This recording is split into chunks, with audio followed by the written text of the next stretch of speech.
Welcome back to another case study video. In this one, we're going to look at Dan and Cindy's situation. They've got $3 million saved for retirement, and they're wondering how much they can spend along the way. We're going to talk through some different ideas and things they should think about to help optimize their retirement. So right here, we can see that Dan and Cindy, he is 60, she is 59. They've got two kiddos. They're both grown and they're out of the house. 32 and 39, they're doing fine. One of them, actually, Austin, he's got a little bit of college for his master's that he's going back to do. So that's going to be perhaps an expense here that we can look at, but that's them. So they're basically trying to retire right now, and I want to see what their chances of success look like, but also how much they can spend along the way given some of their ideas and goals. So let's talk about their net worth really fast, and then we can dig into what they want to do. So they've got about $150,000 in the bank in cash. They've got about 2.8 million or so dollars across their different retirement accounts. Of that, 1.8 is in Dan's 401k where he's actively working. Cindy's got 470,000 in an IRA from a rollover. They've got a couple smaller Roths and then also a joint brokerage account they started a few years back. So that's their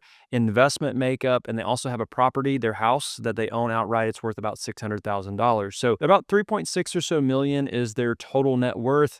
And then about 3 or so million is the actual liquid net worth that is usable for retirement spending. So what do they want to do with all of that? That's the fun part of the question. So they want to know what they can do and how much they can spend. The reality is this: they have been very frugal along the way. Obviously, in some sense, you kind of have to be in order to get to this level of wealth, or you have to make a ton of money. So they're just normal people who've made good salaries over time, but they've saved and invested really well. So they don't spend a ton of money normally. And so you can see that here, their retirement expense number they're anticipating for just normal living expenses month to month is about $5,000, which is not outrageous, but we do have to factor in their healthcare costs before they get to 65 and even after 65 with Medicare premiums and so forth. But they do have a few different goals here that they mentioned that they were probably going to be helping with. Number one was Austin's college goal, and so he wants to go back and do his master's, which is going to take four years or so, depending on what program he actually goes through.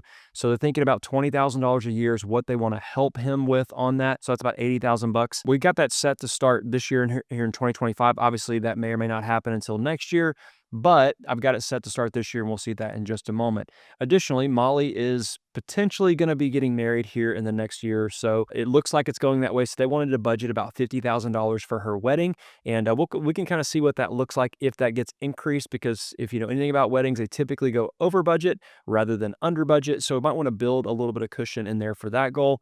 And they also mentioned, hey, we love to travel, not necessarily outside of the United States, but primarily within the United States. And we think we might spend about $20,000 a year on that. So we can play around with that expense a little bit to see what's going on there. So let's go ahead, and I want to change this actually back to, let's just say 59 for her and 60 for Dan.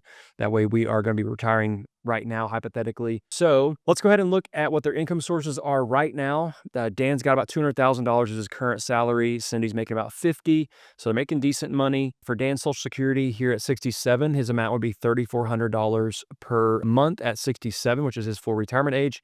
Cindy would get about $2,100 a month. Hers is just a little bit less because she worked before kids. She stayed home for a little while, and then she started working after, but more in, I guess, like a administrator type role, kind of front desk, office clerk type. So she didn't expect to make a lot of money doing that, but it was something to keep her busy. So her benefit is slightly less than Dan's on Social Security. Right now, I think he's maxing out. Yep, he's maxing out his 401k, and they're not necessarily contributing or saving money to their taxable account. Anything extra they have every month or quarter, they're dumping into that taxable. But for now, I'm just going to say they're spending all of that just to kind of be conservative here on our estimates. And they're spending, about $5,000 a month right now as it is. The key there on their spending is that they don't have a mortgage. And so that allows them to save a ton of money if they want to, and allows them to actually spend more on other things than they otherwise have to. So their overall spending floor every single month is a lot lower than a lot of other people's, simply because they have paid that house off and they're in really good shape in that regard. So the way I like to start these kind of conversations with clients around, what does it look like, or how does my, outcomes look? What I like to do here is I like to start with, where do we go if things go really far south? So we like to start on this screen. We go to do a stress test and kind of see what happens if the market pulls back 30%. What happens if, Social Security gets cut by 30%? So what we can do here is we can say, hey, what happens if the market gets cut by 40%? Hit refresh. You'll see that drop here in just a moment. We can also come back in after that loads up, and we can see that 99.7% is their chance of success compared to 100% before. So a 40% drop in the market is not a huge deal. What if taxes are higher by 60%? I'm curious if that makes a huge difference or not. It does not make a big difference at all. In fact, their taxes can go up in terms of, tax rate, and it won't make a big difference. So what you can see is if all these things start happening, Social Security getting reduced by 20% or 60%, let's see what happens there. That's a big question for a lot of folks. And you can see right here in green that it drops it by 0.5%. So these things are not big issues for them. And so this is where I like to start, like what happens if the worst case scenario? And in this situation, if all of these things happened in terms of the market dropped by 40%, taxes going up by 60%, you live 2 years longer, so your longevity is going to force you to need more money, or your healthcare costs are increased by 20% and so forth. If all of that happens at the same time throughout your retirement, they still have a 57% chance of not running out of money. So they're in wonderful shape in terms of their ability to retire, and that's highlighted by their opportunity around the 100% chance of success of what they have. They got about $3 million of liquid net worth right now. They're going to have upwards of $8 million, $7+ million at the end of life. And so their ability to retire is not what's in question. They came to me and said, Jacob, we are frugal. We have saved. We've done all of these things right. We want to be able to enjoy and spend. In some sense, we're looking for permission. We're looking for reassurance. And that's what a lot of people want and need.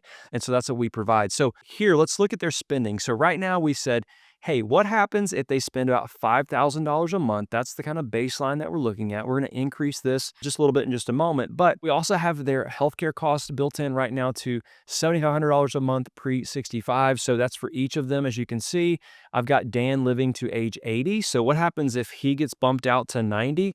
And right now I've got Cindy living to 90 as well. So what happens if he lives to 90 versus 80? What does that do here? And it doesn't change it that much. It actually increases their net worth, as you can see here at the end of life, because they're going to be collecting 2 Social Securities instead of just one for those last 10 years before Cindy passes away. So the longevity actually gives them a higher net worth because of the Social Security situation there. So let's look at this. Let's look and see what happens if we just shoot high on their healthcare costs. What if we just make it $10,000 instead of $7,500, just because maybe they're doing Roth conversions, which we might see in just a moment, and their healthcare subsidies are not in play anymore, or they just have higher premiums for whatever it is they might need, or higher out of pockets. So $10,000 a year for each of them on healthcare. What happens if we also increase their retirement spending by $2,500 every single month? That's in addition to their other goals, such as the wedding, travel every year for the first 10 years, and then also, I think, Austin's college education for 4 years. So what happens if we do that?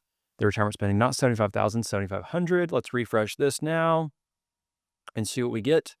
Okay, so that extra spending on those different things, it does lower their probability of success just a little bit, but it's still in a really good range in terms of their ending portfolio value. So if we look at this, we can see this range of potential outcomes here. Obviously, this is the Monte Carlo simulation part of this, where if things go really well, they can have upwards of $20 million. If everything goes perfectly, markets outperform, the average by a large margin.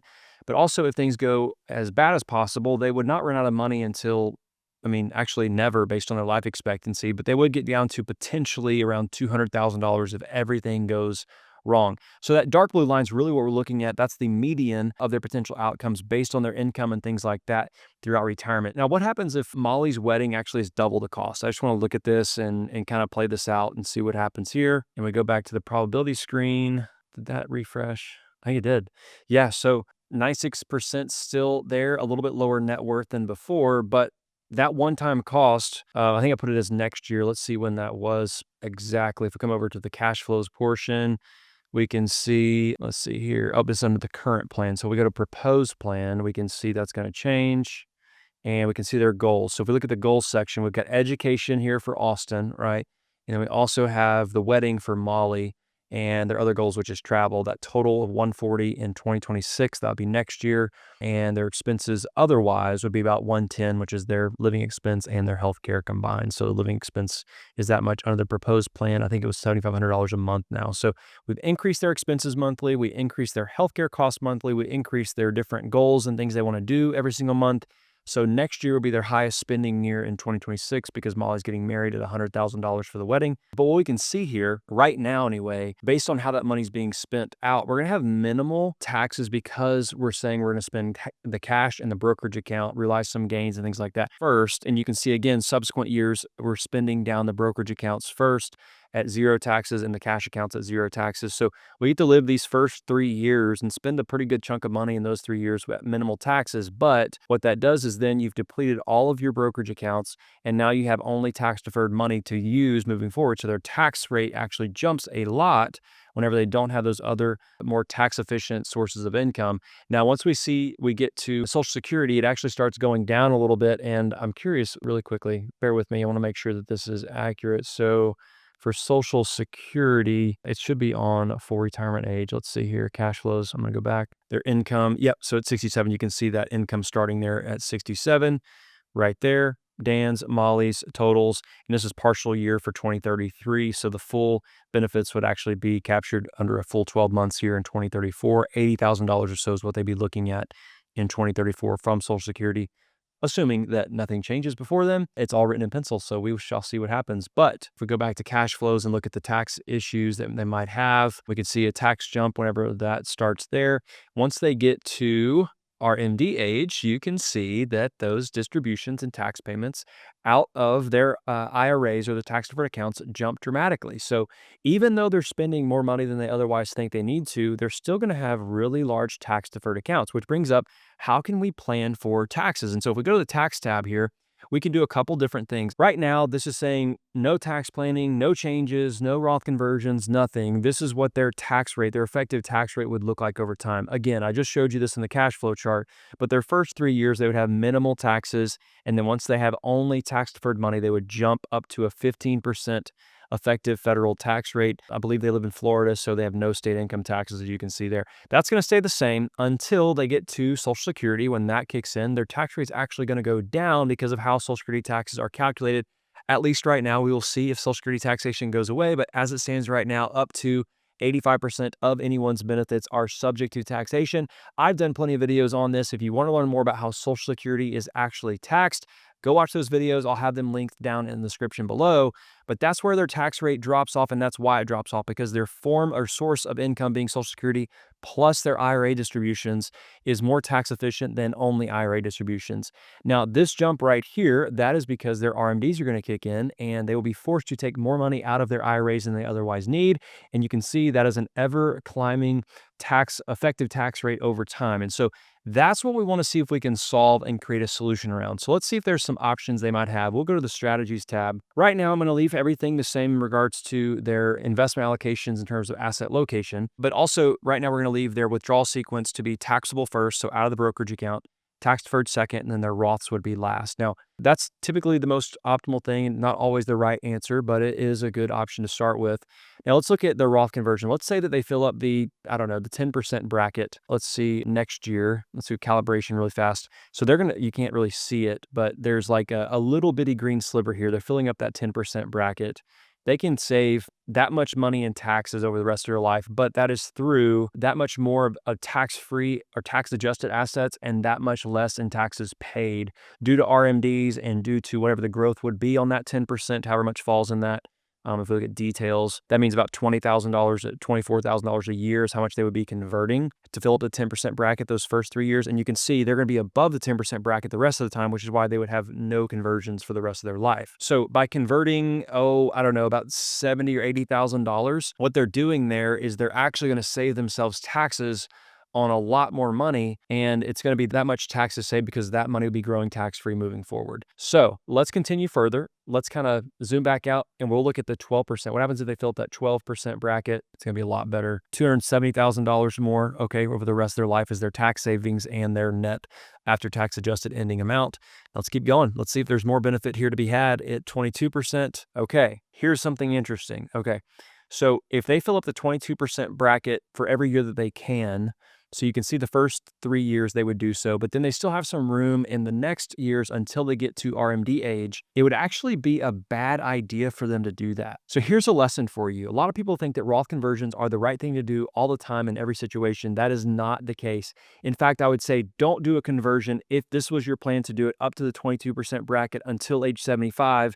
You would have less money at the end of life if you did that. It wouldn't make sense mathematically. So the first thing I want to show you is that maybe only filling up that 12% bracket in the first 3 years would be beneficial. We can see that that math is there, but I want to also make a change really fast and say, what happens if we do conversions based on a set number of years? So let's save that and add that in. I want to change this really quickly. Conversions start calendar year. Let's just do 2026.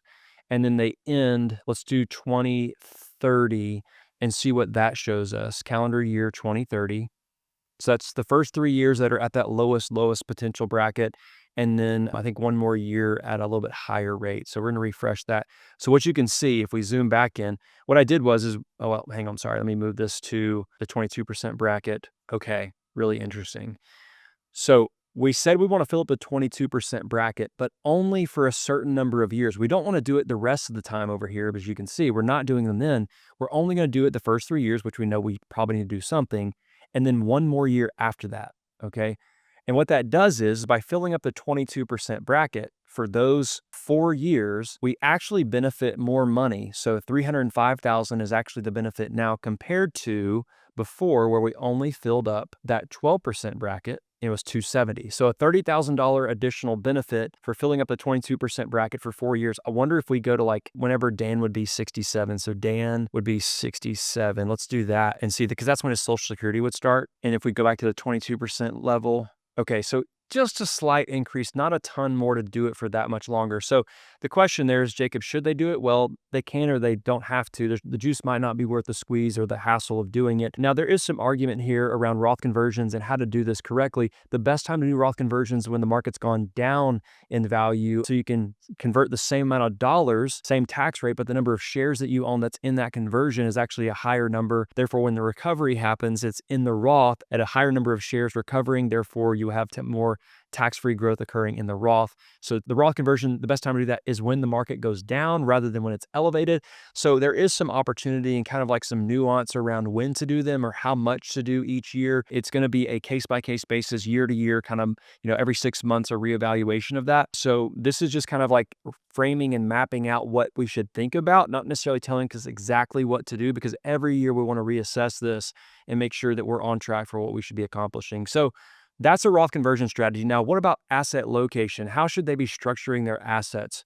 So what I'm going to do is I'm going to change this from pro rata, which means equal percentage distribution in terms of their allocation in each account being brokerage account, Roth, and then their tax deferred accounts being all the same allocations. What I want to do is I want to say that I want all the equity, where possible, in their Roth. I want all their equities to be in their taxable, and whatever leftover stock positions they need in their portfolio, that would then be in the tax deferred. So all their fixed income, all their cash, anything that's not equity is going to be in the tax deferred IRAs. So if we change that to this, what that's going to do is this number is going to jump. I can guarantee it. It doubled. So they're going to save another $300,000 simply by making sure that their accounts are asset located correctly and the right investments are in the appropriate account types. I've done episodes on my podcast about this. I've also done videos about this. So check that out and learn more about it, because that is one simple way that anyone can save on taxes throughout their life before retirement, but also their life after retirement. And it's something that anyone can do. It doesn't take a ton of effort, but most people are not doing it correctly. So I hope this video is helpful as you analyze your situation and analyze what you should be doing. Hopefully it gives you ideas around maybe ways to think about it. And if you're wanting help, schedule a call with us. I'm happy to have a conversation with you. It's completely free to see if we might be able to do something to help you and if we're a good fit for your needs. So other than that, I hope you have a great day, and we will see you in the next video.